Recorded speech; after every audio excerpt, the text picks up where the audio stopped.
head, don't need no pull. When you tune in to the Fish Report, hanging at the Fish Report, hanging at the Fish Report.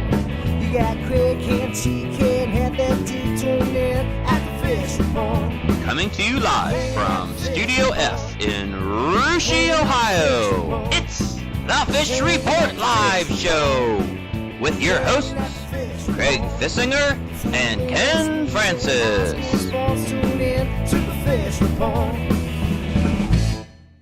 Good morning, everyone, and welcome to another Fish Report Live. Thanks for waking up with us. I'm Craig Fiessinger. That is Ken Francis. We're your host. Back in our sound room this morning, it's TK, and Heavy D has the week off, so filling in for him is Ross. Out in Studio R, Kobe and Kearns back together again this week. And Ken, another fun morning on FRL. Yes, it is, Craig. The weather's turning. It's getting cooler out there. The leaves are falling, and that can only mean one thing, Craig, and we're getting in the heart of postseason cross country. Golf, high school golf has wrapped up, and, you got the football pictures really taking effect, with the way the playoffs are all going to lay out. We're into week 8 of high school football, so we're really looking forward to the postseason here in cross country, and we got a big interview that you had a chance to do earlier in the week, didn't you? Yeah, I got a chance to talk to 3 of Rushie's seniors, Emma Delaet, Anna Fiessinger, and Claire Meyer. And, of course, I'll be up front with my viewers there. Anna Fiessinger, my daughter, been looking forward to interviewing her for the last 4 years. Finally going to get this chance as we're heading into postseason of her senior year. But it was a lot of fun doing this interview. Absolutely, Craig. And she deserves a chance to be on, the daughter of Fish Report analyst Craig Fiessinger. So looking forward to seeing what that tape's like after a while in the show. Right. Yeah, we'll get to that a little bit later. But, Ken, let's get right to it. Want to talk some football. And for that, let's go out to Studio R, check in with Kobe and Kearns. And, guys, last week on this show, I talked about how excited I was about that schedule this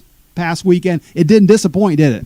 Yeah, Craig, you hit it right on the money there. There was a lot of great games last week, and you know how I stated the importance of that New Bremen versus Sales game, which I thought was one of the best MAC games. It turned out to be a 14-7 New Bremen Cardinal victory. They were down 7-0 for a while there, came back, scored twice, and at least clinched a 500 season. They should have a favorable game against Delphus St. John's this Friday, Daniel. Yeah, that was an amazing game. Amazing win for them. I don't know if they've beaten Versailles the past 2 years. Like they said, they've had a lot of rebuilding the past couple years, and finally they're turning around with a lot of solid wins this year, and that just adds to their record of another impressive win for them. Yeah, I'm going to take New Bremen Friday over St. John's. They're sitting at number 7 right now in the projected standings. They should win against Delphus, get their 6th win, and then they'll have their crosstown rival, the Minster Wildcats, in Week 10.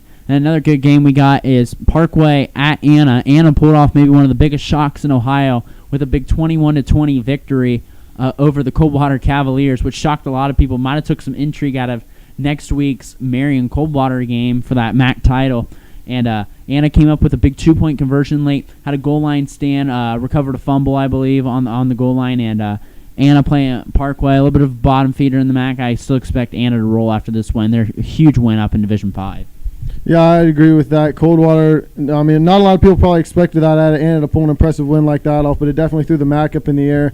So now Coldwater's really got to play Marion in Week 10 and try to get a share of it, and possibly Anna getting a share of that title, which would be huge for their program. And as well as Parkway at Anna, I'll go with Anna pretty easily on that one as well. Yeah, and I think the game of the week in the MAC is no doubt the big rival between Coldwater and St. Henry. Down here in Shelby County, we don't know a lot about it, but I know some people from both sides of the rivalry, and Coldwater and St. Henry might be one of the most intense rivalries in the MAC. And it's amazing how St. Henry's produced all these great players, such as Bobby Hoying, Todd Beckman, Caden Niekamp, their left tackle, who's coming to go play at Ball State. Is the 38th player in St. Henry history to go Division I. And that's just amazing for a small school like St. Henry. But they have not beaten the Coldwater Cavaliers since the mid-1990s of the Bobby Hoying era, which is hard to believe. And it's on their home turf. Coldwater just coming off a devastating loss. They got a big win. They got a big game next week against Marion. They can't be looking ahead to that, And they could honestly slide into the playoffs 7-3, but I don't see it happening. I see them beating St. Henry. I see them keeping their stride rolling here. They got to really be able to limit that run game with Zach Niekamp. Yeah, I'd agree. They're definitely going to have to run the gauntlet against St. Henry. They've been impressive all year, and don't look at St. Henry to roll over and think that just with big Coldwater like them, you said like 1990, it's been since then since they've won. So St. Henry's going to come at them strong, but Coldwater's going to have to run the gauntlet to try to get a share of that title.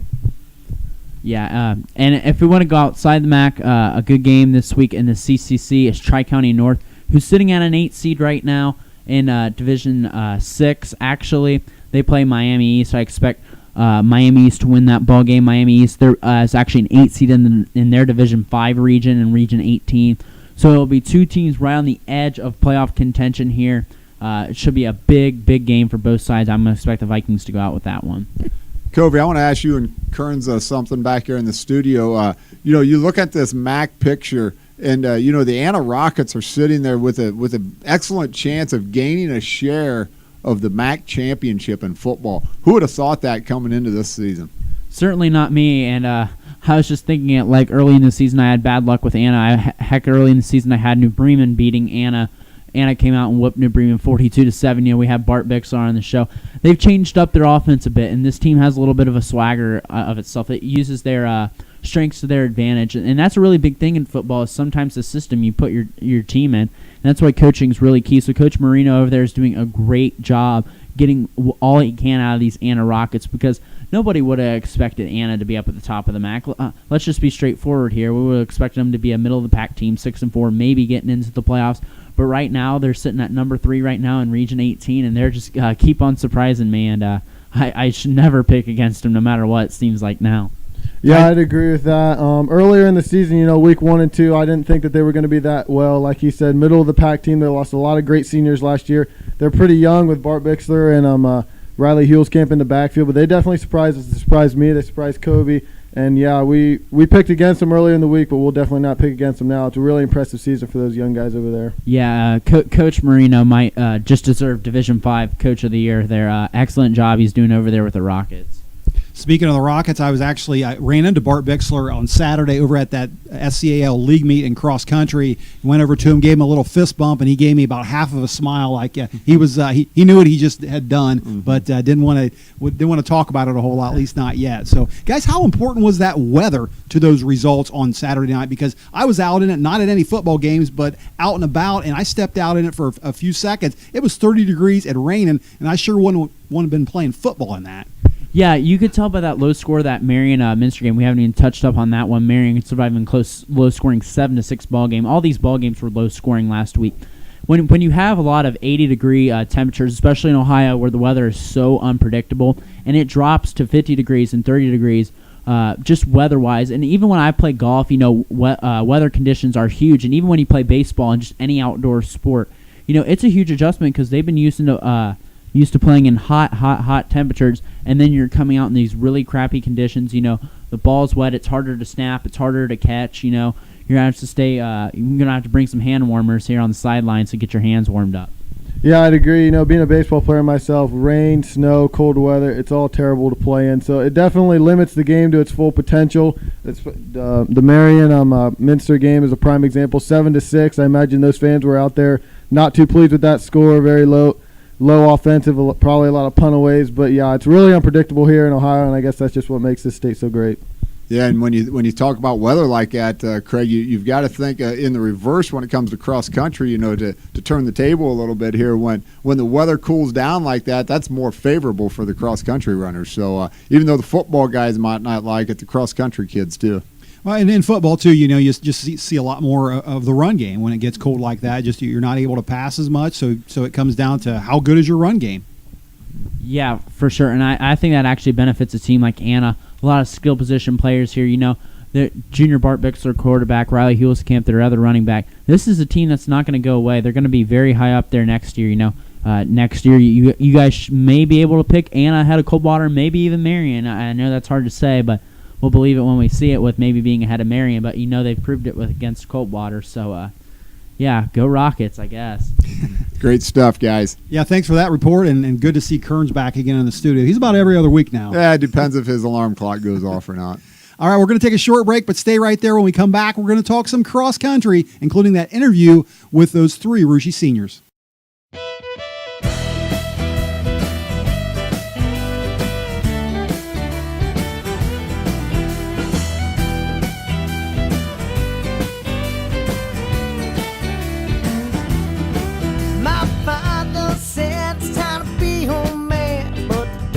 Town in the motherland. You were born with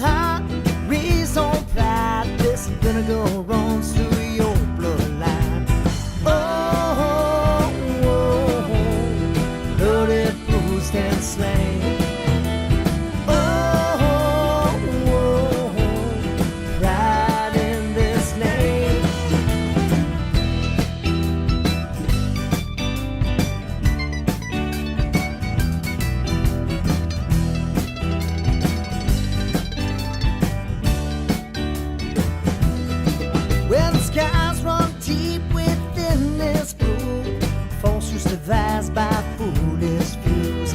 Religious divide among those may create civil war on my family. Oh, bloody, bruised and slain. Oh, pride in this name.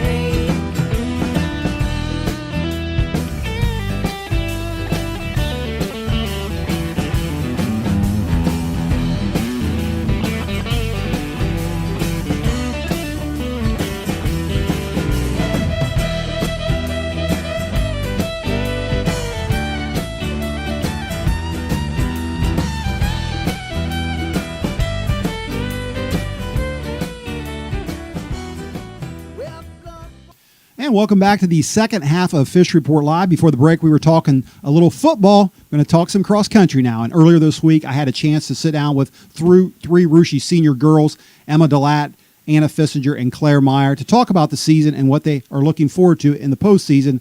Let's see what they had to say.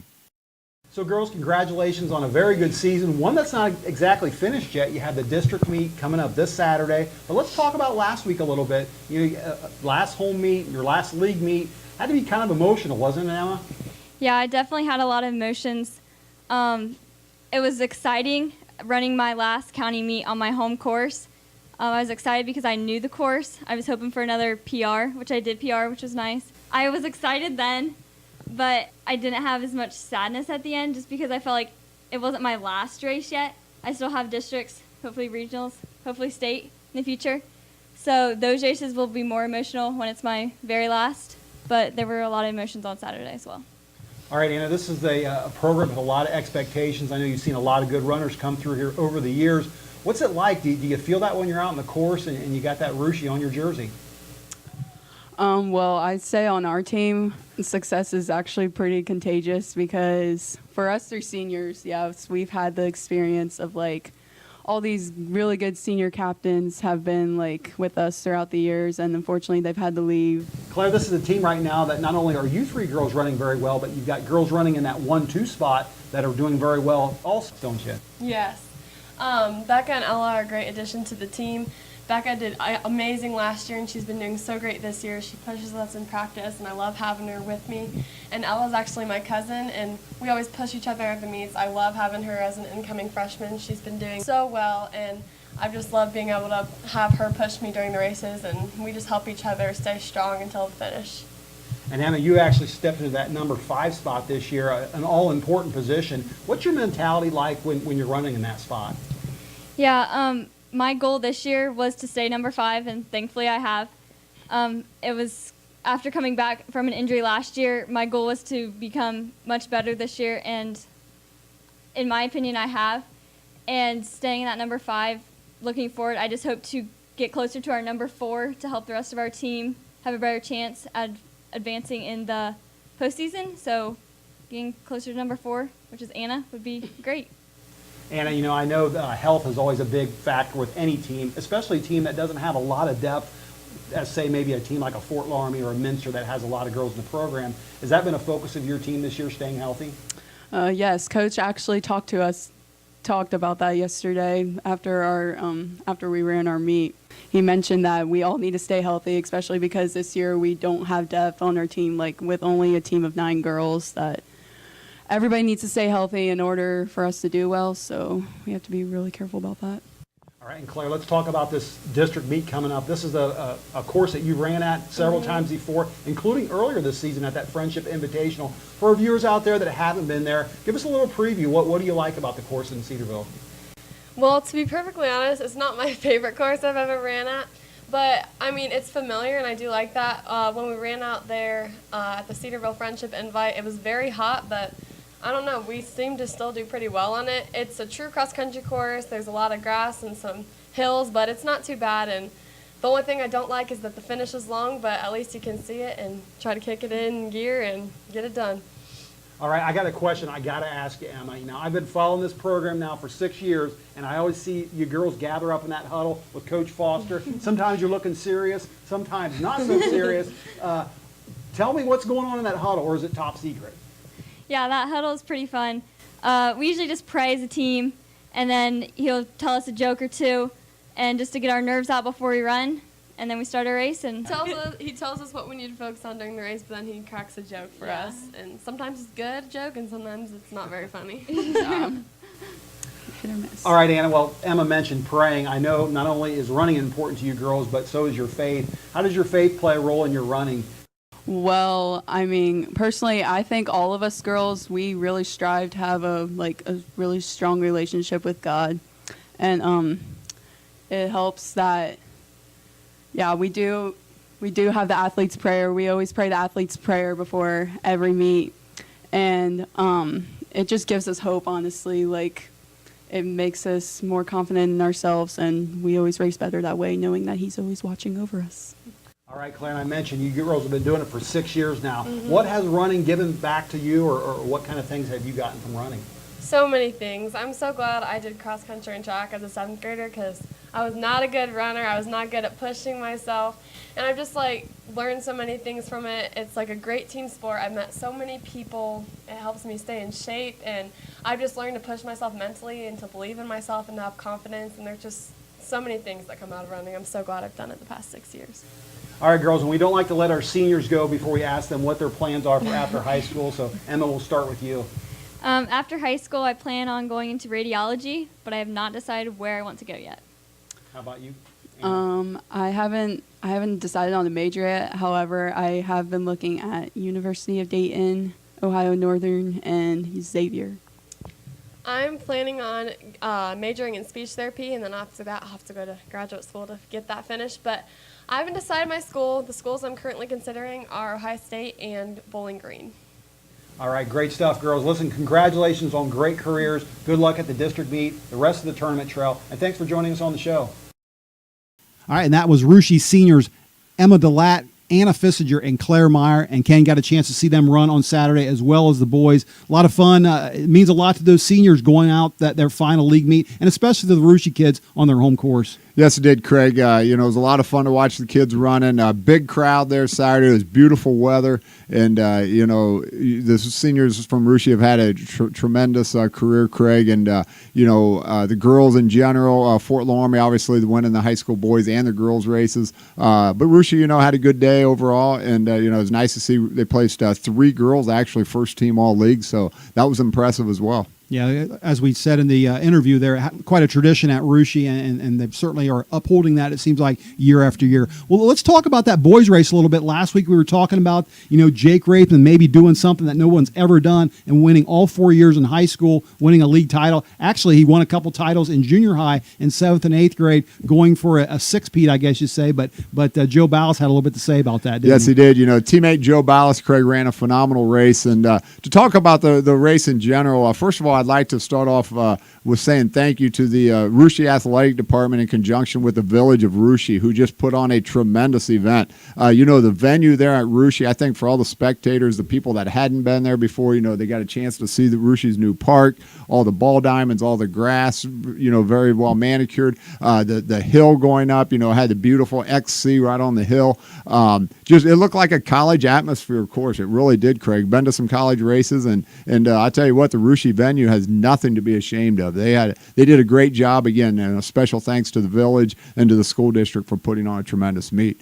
But when you look at the boys race, yes, the big battle between the 2 Fort Laramie stars, Joe Ballas, Jake Reithman, and they battled it out the whole race. And when I watched that race start to take place, about 3/4 of the way through, and again talking about the venue at Russia, there's a lot of challenges for those runners, and that big hill that they run up, and that's the first time during the race that Joe Ballas actually passed him, and he took him going up the hill, and he never looked back. And following the hill, you got the big downhill run, then you got a hairpin turn. So there's a lot of strategy involved on the course. And Joe ran the race well, but again, congratulations to Jake also. I mean, he ran a phenomenal race as well, and he's had a great career at Fort Laramie, and it's not done yet. He's got a state championship under his belt, and he's been tremendous. So just because he didn't win Saturday shouldn't take anything away from the career that Jake has had in a Fort Laramie cross country uniform.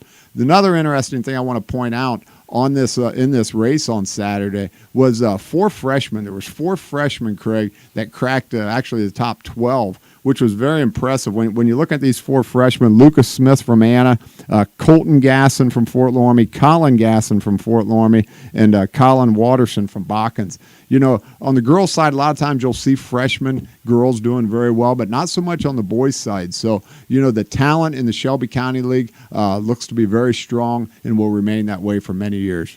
Yeah, that boys' race was very interesting, as you said. It just took more interesting than any of the 4 races that went on that day. There was just a lot of jockeying for position, and those guys that finished 1-2 in the end weren't 1-2 in the beginning. And it was interesting to see how that developed. Ballas was actually sitting back in the 5th spot, I think I remember earlier in the race, and just worked his way up.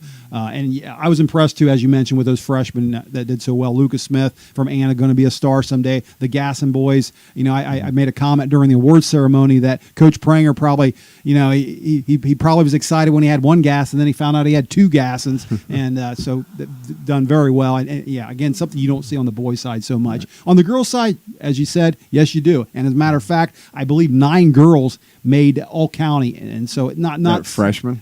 Freshman girls, 9 freshman girls. Not that unusual. Only just the two seniors were in that bunch. One of those being Claire Meyer, who we just talked to, as well as Holly Voiser over there from Houston. But 9 freshmen cracked that all county. And on the girls' side, very good race there. Laramie kind of ran away with that one. They're going to be one of the better teams in the state. I think they're ranked 4 right now. They're going to be battling when you get to that regional level with West Liberty. You know, those two are going to be going at it. But Laramie, a very good team, and Russia ran very well. I was impressed with how they did. The 3 girls we talked about, as well as the other girls mentioned in the interview, Becca Sager and Ella Haney did good as well. But Olivia Borchers, she's going to be a star, Ken. She ran away with that race from start to finish and just ran a sub 19. I think 18:51 is what she finished up with. A very impressive time. Her PR, of course. And then another freshman came in second, Ava Knopf over there at Houston. Very impressed with her. She cracked 20 minutes with a 19:59. So her personal record for the season, and it was an ideal day for that. But those 2 girls, excited to see how they're going to do at the district level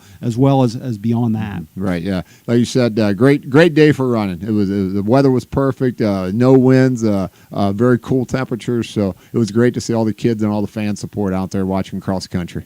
All right, well, we're running out of time, so let's go back to the sound room and check in with TK and Ross filling in for Heavy D. And TK, I know there's a lot of volleyball going on this week. Some tournament games already started. Probably not going to get to them tonight, I guess, because a lot of blowouts and probably something we'll talk more about next week, I imagine. Yeah, a lot of uncontested games going on this week. As far as the teams we're looking at, the Fort Laramie's, Russia, and Jackson Center are playing some pretty easy intro games into their tournaments because of their standing. So that'll heat up, as you said, in the next week or so, and it will get more important, and we'll start focusing a little bit more on that. But right now, to go into my Stars of the Week, or Star of the Week, turns into Stars of the Week, as you mentioned, and I got to recognize both the girls and the boys champions for the SCAL in cross country. Joe Ballast and Olivia Borchers both ran outstanding races. Both of them took a lot of time off of last week's runs, which was much hotter last Saturday at Coldwater, as everybody might remember, in the 80s or so. But just outstanding times for both of them, and congratulations to my Stars of the Week, Joe Ballast and Olivia Borchers. I was joking around about Joe Ballast, TK, saying that, you know, I know people kind of felt bad, Jake, going for that record, that the 4-peat or 6-peat, whatever you want to call it. But you also got his senior teammate saying, hey, give me a shot at one of these times. So he had to earn it, and he certainly did.